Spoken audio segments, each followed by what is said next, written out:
सभी लोगों को नमस्कार। करंट अफेयर्स की इस क्लास में आपका स्वागत है। हमारे चैनल का नाम है करंट अफेयर्स बाय काव्या।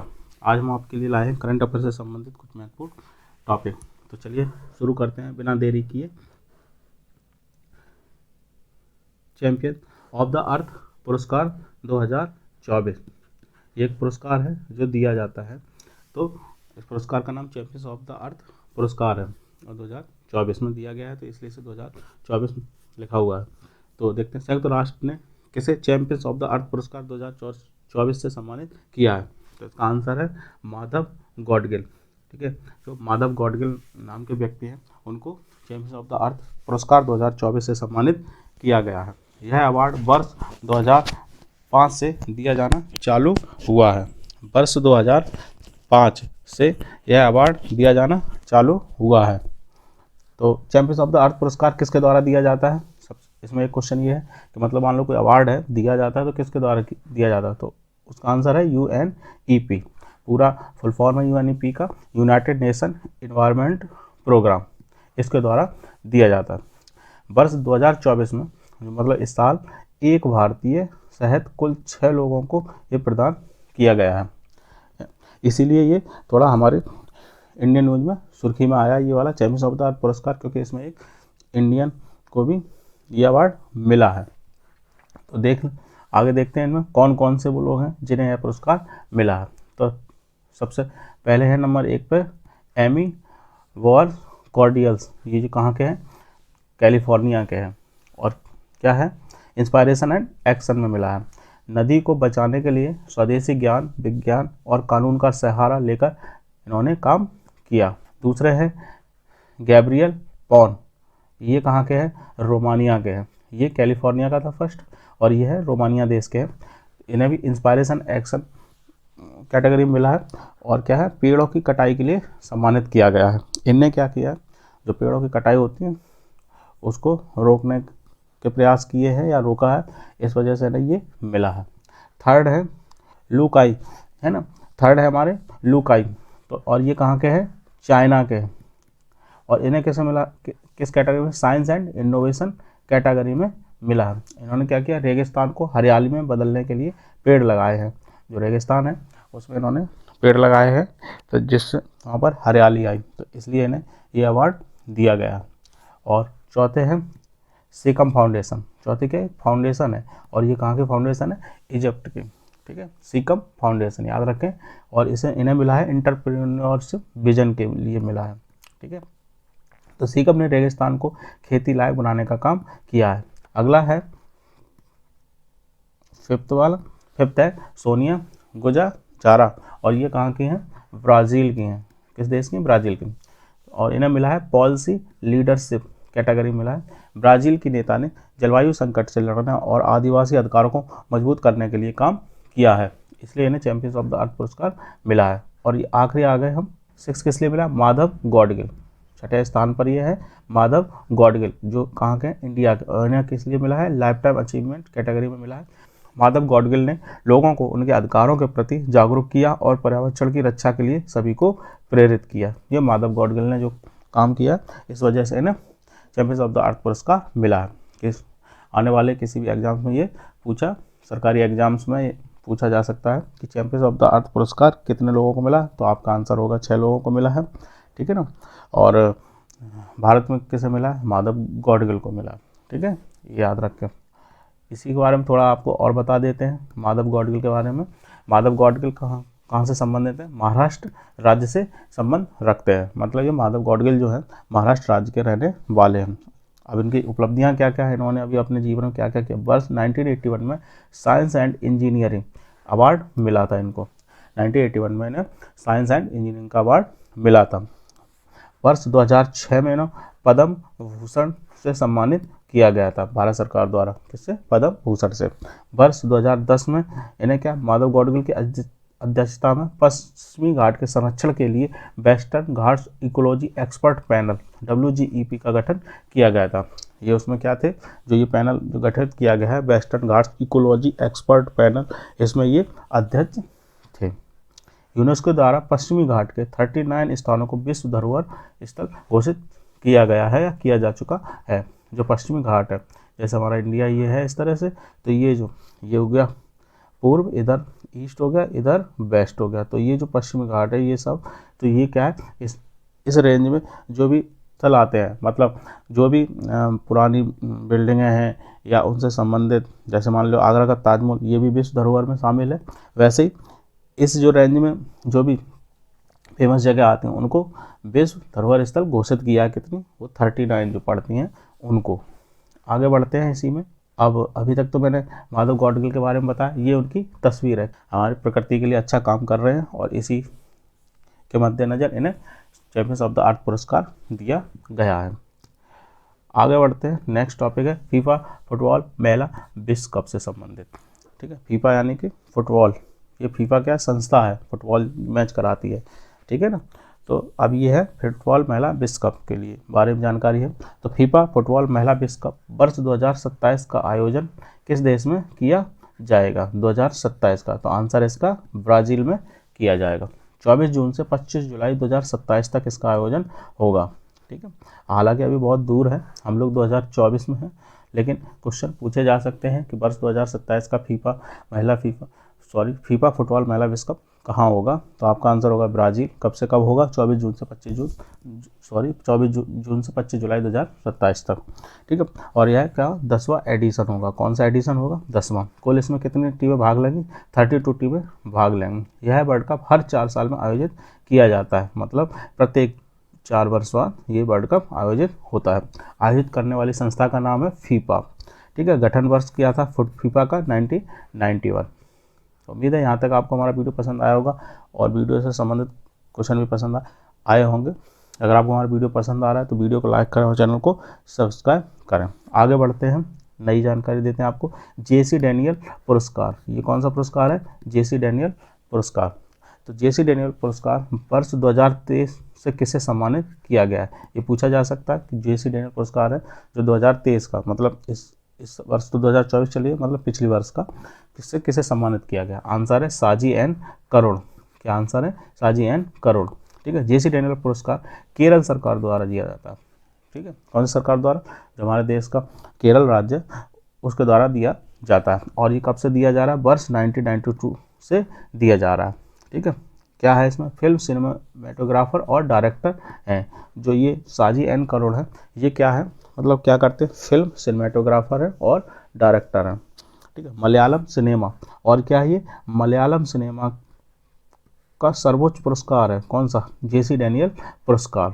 ठीक है, मलयालम सिनेमा है, जैसे हमारा बॉलीवुड है, ठीक है, टॉलीवुड है ना, तो ये सिनेमा अलग, साउथ सिनेमा है, तो मलयालम सिनेमा जो मलयालम फिल्में बनती हैं तो उसमें ये सर्वोच्च पुरस्कार है, जेसी डेनियल पुरस्कार। इसमें क्या है, जो जेसी डेनियल है इन्होंने 7 बार नेशनल फिल्म अवार्ड से सम्मानित किया जा चुका है इन्हें। कितने, 7 टाइम्स, नंबर काफ़ी है, 7 टाइम। इनको कला क्षेत्र में योगदान के लिए वर्ष 2011 में इंडिया गवर्नमेंट द्वारा पद्म श्री से सम्मानित किया गया था। जो भारत सरकार है उसके द्वारा इन्हें पद्म श्री से भी सम्मानित किया जा चुका है। तो आपको तस्वीर दिखा दें इनकी, साजी एन करोड़ जी, ये इनकी तस्वीर है, 2 अलग अलग तस्वीर है। ये है, इन्हें जेसी डेनियल पुरस्कार मिला है। आपसे पूछा जा सकता है किसी भी एग्जाम्स में कि साजी एन करोड़ को कौन सा पुरस्कार मिला है, तो आपका आंसर होगा जेसी डेनियल पुरस्कार, या जेसी डेनियल पुरस्कार वर्ष 2023 किसे मिला है, तो आपका आंसर होगा साजी एन करोड़ को। किससे संबंध रखते हैं, सिनेमाटोग्राफी एंड डायरेक्टर हैं, क्या क्या है ये, फिल्म क्षेत्र में संबंध रखते हैं, और ये जो है सिनेमाटोग्राफर और एक डायरेक्टर हैं। चलिए आगे अगले क्वेश्चंस हैं जिनके बारे में हम आपको बता दें। दुनिया के 5 प्रमुख ज्वालामुखी, आपको याद रखनी चाहिए, पूछा भी जा सकता है कभी भी। ठीक है, तो माउंट वेसुवियस ये पहला ज्वालामुखी है, और ये कितने हैं, इटली, ये जो है इटली में है माउंट वेसुवियस। दूसरा है माउंट एंटना, सब में माउंट लगा है, ऐसे आगे का वर्ड याद रख सकते हैं, माउंट माउंट माउंट माउंट चारों में लगा। माउंट एंटना ये कहाँ का, इटली का। माउंट फूजी ये कहाँ का है, जापान का। नाम से देख लो, फूजी कुछ इस तरह के नाम वहीं होते हैं, तो जापान। ठीक है, और चौथा है माउंट सेंट हेलेस, ये कहाँ का है, संयुक्त राज्य अमेरिका के। और एक है 5वां क्राकाटोआ, ये इंडोनेशिया का। ये दुनिया के 5 प्रमुख ज्वालामुखी हैं, आप याद रख लो। एशियाई विकास बैंक, शॉर्ट में से बोलते हैं ADB। दिसंबर 2024 में एशियाई विकास बैंक एडीबी ने वर्ष 2025 के लिए भारत की जीडीपी वृद्धि दर 7% से घटाकर कितने प्रतिशत कर दिया है? इसका आंसर है 6.5%, यानी कि 0.5% घटा दिए। अभी तक एशियाई विकास बैंक द्वारा जो भारत की जीडीपी थी वो 7% का अनुमान लगाया जा रहा था, लेकिन अब उसने नई कैलकुलेशन के हिसाब से जो वर्ष 2025 के लिए भारत की जीडीपी जो है उसकी वृद्धि दर कितनी, अब 6.5% से भारत की जीडीपी बढ़ेगी, ऐसा उसने बताया है। किसने? एडीबी विकास बैंक ने। ये अलग अलग देशों की जीडीपी के बारे में बताती है कि कितनी ग्रोथ रेट से ये देश आगे बढ़ेगा, तो उसमें उसने भारत की बताई है कितनी, 6.5%। एडीबी का फुल फॉर्म है एशियन डेवलपमेंट बैंक, या हिंदी में एशियाई विकास बैंक। स्टेबलाइज्ड कब हुई थी? 19 दिसंबर 1966 को, काफ़ी टाइम हो गया। ये स्टेबलाइज हुई थी 19 दिसंबर 1960 को। आंसर याद रखना आसान है, हुई थी। ठीक है, हेडक्वार्टर इसका मनीला, फिलीपींस। किसी भी एग्जाम पूछा जा सकता है कि एडीबी या एशियाई विकास बैंक का हेडक्वार्टर कहाँ, तो आपका आंसर होगा मनीला, फिलीपींस में। प्रेसिडेंट कौन है इसके प्रेसिडेंट है मसेट सुगु, और ये कब तक है? फरवरी 2023 से 2025 तक। आगे जो 2025 है तब तक है, और अगले का भी चुनाव हो गया, ठीक है ना। मतलब अभी तो ये है, और जो अब इनके बाद जो बनेंगे वो बनेंगे मैसाटो कांडा, ये नेक्स्ट बनेंगे। अगला है क्वेश्चन इसमें राजस्व सचिव। अभी हाल ही में राजस्व सचिव बनाए गए हैं, जिसे बोलते हैं रेवेन्यू सेक्रेटरी। ठीक है, भारत सरकार में सचिव होते हैं अलग अलग विभागों के, तो ये राजस्व सेक्रेटरी बनाए गए हैं, या राजस्व सचिव बनाए गए हैं, रेवेन्यू सेक्रेटरी। दिसंबर 2024 में, मतलब दिसंबर 2024 में भारत सरकार द्वारा अभी इसी माह में राजस्व सचिव को इंग्लिश बोलते रेवेन्यू सेक्रेटरी के रूप में किसे नियुक्त किया गया है? तो आपका आंसर होगा अजय सेठ। और ये अजय सेठ की तस्वीर है, और ये है क्या? ये भी एक IAS है। ठीक है, अच्छा, ये संजय मल्होत्रा हैं, जो वर्तमान में अभी घोषणा हुई है कि RBI के नए गवर्नर बने हैं, 26 में बने हैं। अभी इससे पहले कौन थे? शक्तिकांत दास थे। उनके स्थान पर अभी ये नए RBI गवर्नर बनाए गए हैं। कौन? संजय मल्होत्रा। उन्हें RBI का गवर्नर बना दिया है, और इनकी जगह पे ना अजय सेठ को राजस्व सचिव बनाया गया है। नेक्स्ट क्वेश्चन है हमारा, और या नेक्स्ट जानकारी है आपके लिए वीरेंद्र महतो। ठीक है, ये कौन है? दिसंबर 2024 में वीरेंद्र महतो किस राज्य के विधानसभा अध्यक्ष नियुक्त किए गए हैं? तो आंसर है झारखंड। आप याद रखें, पूछा जा सकता है कि झारखंड राज्य के विधानसभा अध्यक्ष कौन है, तो आंसर होगा वीरेंद्र महतो। नेक्स्ट जानकारी है जगदीप धनखड़ जी के संबंध में। ये हमारे राज्यसभा के सभापति हैं, तो इनके बारे में जानकारी है। तो राज्यसभा के सभापति जगदीप धनखड़ के खिलाफ अविश्वास प्रस्ताव पेश करने के लिए नोटिस किस अनुच्छेद के तहत दिया गया है? आंसर है अनुच्छेद 67B। बहुत ही अच्छा क्वेश्चन है, ये पूछा जा सकता है किसी भी एग्जाम में। जो सरकार में होते हैं वो सत्ता पक्ष होता है, और जो सरकार में नहीं होते वो विपक्ष होते हैं।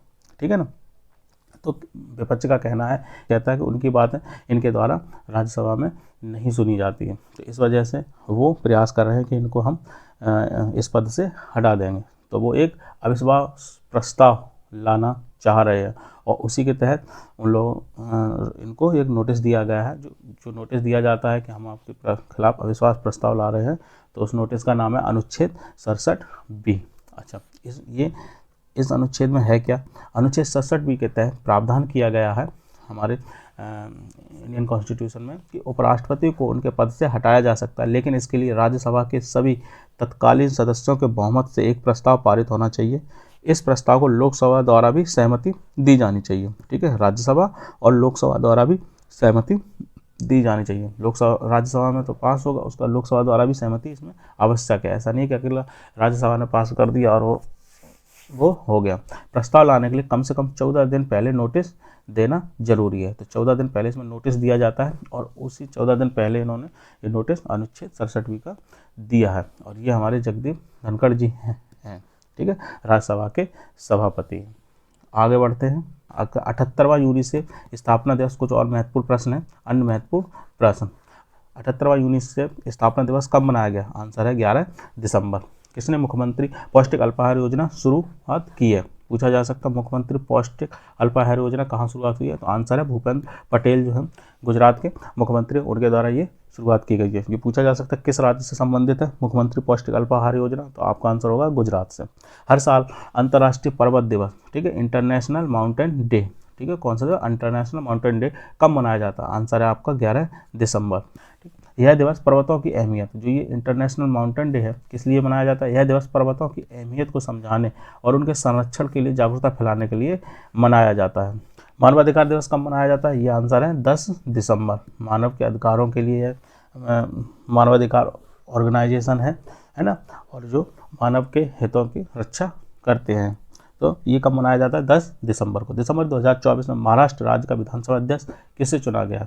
अब अभी आपको पता है जैसे झारखंड के लिए, वैसे ही महाराष्ट्र में भी हाल ही में चुनाव हुए थे, और चुनाव हुए तो नई सरकार का गठन हुआ, तो उसी के तहत महाराष्ट्र राज्य का विधानसभा अध्यक्ष किसे चुना गया है? राहुल नार्वेकर। अभी अभी नए जो विधानसभा अध्यक्ष हैं उनको चुना गया, और वो कौन है? राहुल नार्वेकर। नेक्स्ट है हमारा इसी में, कृष्णा सेवी संगीत निर्जनम वर्ष 2024 का समापन कहाँ पर हुआ है? ये आप याद रखें, कृष्णा सेवी संगीत निर्जन वर्ष 2024 का समापन कहाँ पर हुआ? आंसर है आंध्र प्रदेश के विजयवाड़ा में। कहाँ पर हुआ? आंध्र प्रदेश के विजयवाड़ा में। WTA, ठीक है, तो शॉर्ट में है WTA शॉर्ट में, और इंग्लिश में महिला टेनिस संघ। ये थोड़ा सा गलत लिख गया है, महिला टेनिस संघ, ठीक है। इसमें क्या प्लेयर ऑफ द ईयर 2024 का खिताब किसने जीता है? आपका आंसर है आर्याना सवालेंका, ठीक है, आर्यांका सवालेंका। ये बेलारूस की है, इनके द्वारा ये प्लेयर ऑफ द ईयर 2024 का खिताब जीता है WTA में, महिला टेनिस संघ। कौन एशियाई क्रिकेट परिषद के अध्यक्ष बने हैं? आंसर है सैमी सिल्वा। और कहाँ के हैं ये सैमी सिल्वा? श्रीलंकाई क्रिकेट खिलाड़ी रहे हैं, ठीक है, सैमी सिल्वा श्रीलंकाई क्रिकेट खिलाड़ी रहे हैं। कौन एशियाई क्रिकेट परिषद के अध्यक्ष बने हैं? सैमी सिल्वा, ठीक है। मरियम वेबस्टर डिक्शनरी द्वारा, जो ये डिक्शनरी है मरियम वेबस्टर डिक्शनरी, वर्ष 2024 के शब्द के रूप में किसे चुना गया है? तो आंसर आपका पोलराइजेशन। आगे है, यूनेस्को ने चावल से बनी कौन सी जापानी शराब को सांस्कृतिक विरासत का दर्जा दिया है? आंसर है साके। जो यूनेस्को है उसके द्वारा चावल, जापान है वो चावल से शराब बनाता है, तो जो ये है व्यवस्था है, इसी को यूनेस्को ने चावल से बनी जो जापानी शराब है उसको सांस्कृतिक विरासत का दर्जा दिया है। तो कौन सी शराब है? तो आंसर है उसका साके। किस देश ने दक्षिण कोरिया को हराकर 20वीं एशियाई महिला हैंडबॉल चैंपियनशिप का खिताब जीता है? आंसर है आपका जापान, है ना। इसी के साथ ये आखिरी जानकारी है, ये आखिरी प्रश्न है करंट अफेयर संबंधित। वर्ष 2024 के लिए शांति, निरस्त्रीकरण और विकास के लिए किसे इंदिरा गांधी पुरस्कार से सम्मानित किया गया? आंसर है मिशेल बैचलेट, ठीक है, ये मिशेल बैचलेट की तस्वीर है, आप देख सकते हैं। तो उम्मीद है करंट अफेयर संबंधित यह वीडियो आपको पसंद आया होगा। अगर आपको हमारा वीडियो पसंद आया तो वीडियो को लाइक करो, चैनल को सब्सक्राइब करें। मिलते हैं आपको जल्दी नेक्स्ट वीडियो में।